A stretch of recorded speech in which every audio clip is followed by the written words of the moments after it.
প্রথম থেকে Okay. আসেন। প্রথমটা কি লিখছেন যে আমি বাসায় যাচ্ছি, এটা কি লিখছেন? আই এম, আমি বাসায় না, তারা বাজারে যাচ্ছে। না না, প্রথমটা ওই যে আমি বাসায় যাচ্ছি। আমি বাসায় যাচ্ছি। I am going home. I am going home. এখন যদি বলি যে আমি শহরে যাচ্ছি,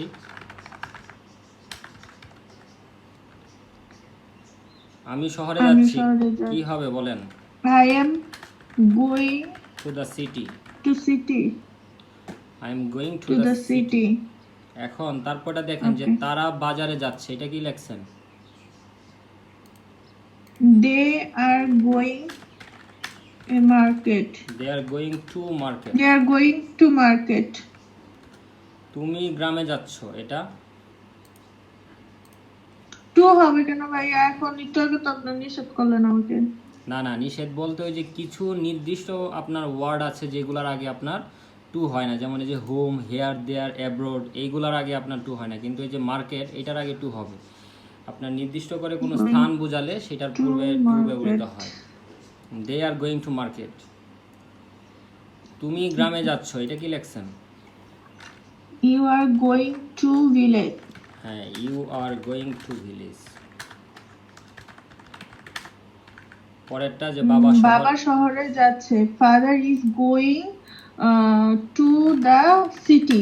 হ্যাঁ, father is going to the city. বাচ্চারা খেলা করছে, এটা ভাইয়া এখানে টু টু দ্য কেন হইলো সিটির আগে? এখানেও তো এই যে শহর, এই সেই অর্থে এখানে টু হবে। ওকে, বাচ্চারা খেলা করছে। আপনার চিলস। আপনার নির্দিষ্ট চিল। শোনেন, নির্দিষ্ট কোনো কিছুর পূর্বে আপনার টু হয়। যেমন আপনি নির্দিষ্ট করে যখন বলবেন যে আমি মাঠে যাচ্ছি, I am going to the field.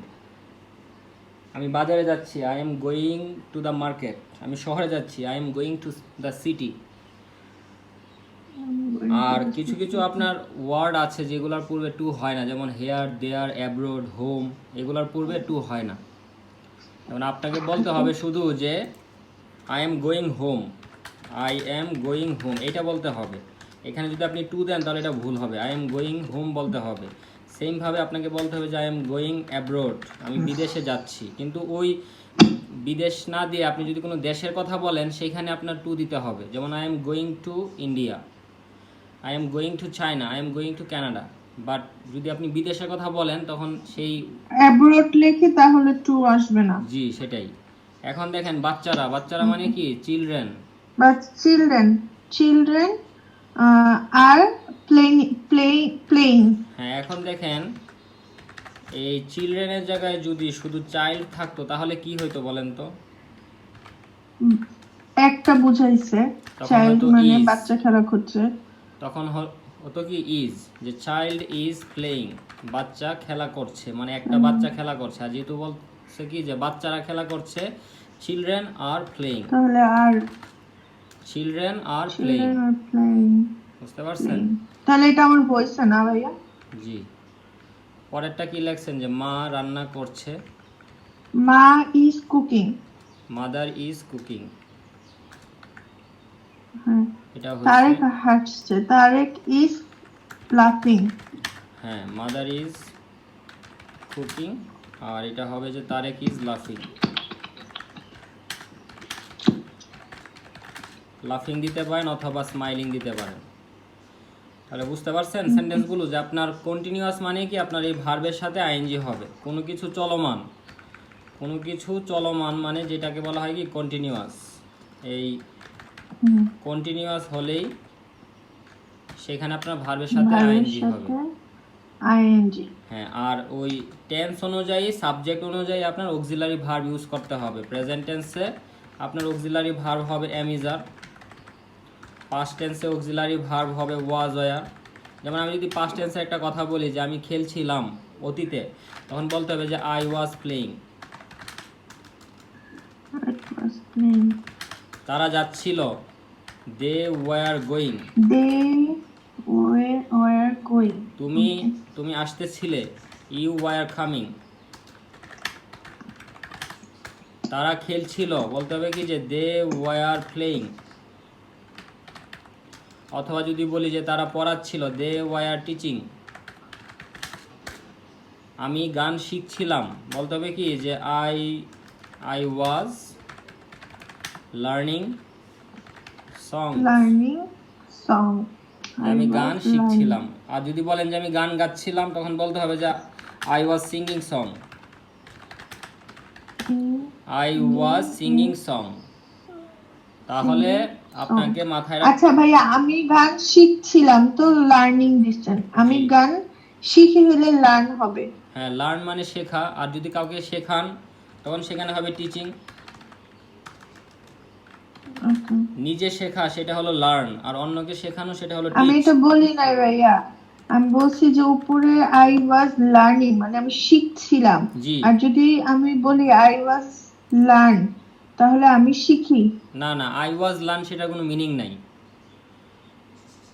Okay, I was learn সেটা কোনো মিনিং নাই। আমি শিখি সেটার মিনিং হলো যে আই লার্ন, শুধু লার্ন। আই লার্ন আমি শিখি, আর আমি শিখেছিলাম এটা বলতে হবে এখানে ভার্বের পাস্ট ফর্ম করতে হবে, আই লার্নড। অথবা বলতে পারেন যে আই লার্নড। আপনি হয় আর লার্নিং, লার্নিং বললে তো এই যে আই এম লার্নিং, তো আমি শিখছি, প্রেজেন্ট টেন্সে শিখছি আই এম লার্নিং। আর পাস্ট টেন্সে হবে কি যে I was learning. I was এদিকে খেয়াল করেন, এই যে আই লার্ন আমি শিখি, আই লার্নড আমি শিখেছিলাম, আই এম লার্নিং আমি শিখছি, আই ওয়াজ লার্নিং আমি শিখছিলাম। এই হলুদ কালার যেটা, এটা হলো উপরেরটা হলো প্রেজেন্ট ইনডিফিনিট, নিচেরটা হলো প্রেজেন্ট কন্টিনিউয়াস। আর লাল যেটা, এটা হলো পাস্ট ইনডিফিনিট, নিচেরটা হলো পাস্ট কন্টিনিউয়াস। ফিউচার পাইছেন কই? ফিউচারে তো সেখানে উইল আসবে। ফিউচারে যদি আমি ইনডিফিনিট বলি তাহলে বলতে হবে যে আমি শিখবো, আই উইল লার্ন। আর যদি সেটাকে আপনি কন্টিনিউয়াস করেন তখন হয়ে যাবে কি যে আই উইল বি লার্নিং, যে আমি শিখবো, আমি শিখতে থাকিব। দেখেন, আমি যদি এইখান থেকে এইটাকে নিয়ে আসি তাহলে আপনার জন্য আরেকটু সহজ হবে, যে তিনটাই আপনার ইনডিফিনিট, আর তিনটা হয়ে গেল আপনার কন্টিনিউয়াস।